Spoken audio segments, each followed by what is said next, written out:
Alain, propos d'un Normand.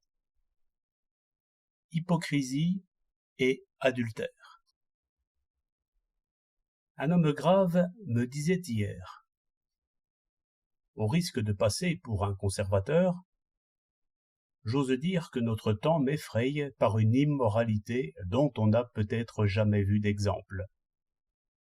Je sais bien que, dans tous les temps, il y a eu des adultères, des filles-mères et des prostituées.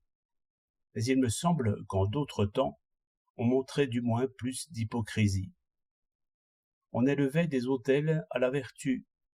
Elle était honorée tout au moins au théâtre, et cela n'allait pas sans avantage. Car beaucoup de cœurs faibles, et principalement les enfants, craignent l'opinion telle qu'ils l'imaginent, et les mœurs soutiennent les volontés chancelantes.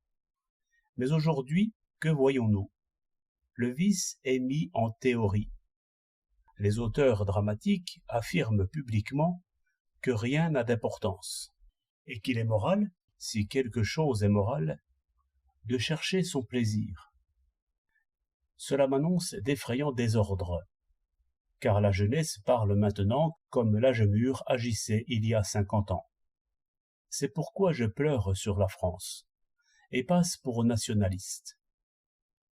Je lui dis, il est à prévoir que dans l'État démocratique, les peuples, ayant tué le respect, n'auront guère d'hypocrisie.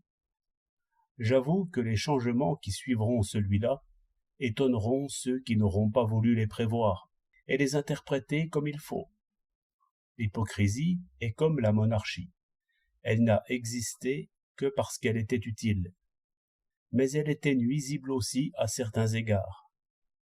Il y avait un âge, vous lisez ces choses dans Balzac, où une femme jugeait les mœurs, les lois, la vertu, et sans appel. Chacun, vers le milieu de sa vie, prenait pour son compte une petite Bastille et faisait une révolution. Maintenant, les hommes goûtent à la liberté dès l'enfance. Ils devront s'habituer à cette forte nourriture. Ils le font déjà. Celui qui se sent libre, s'il n'est pas fou, songe à se gouverner lui-même. Tandis qu'autrefois, il y avait un peu trop de prisonniers qui regardaient avidement la campagne et secouaient les barreaux de leur prison. Sans compter que l'hypocrisie nourrissait les passions.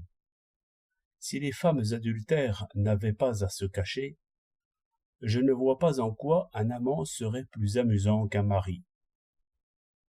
13 janvier 1908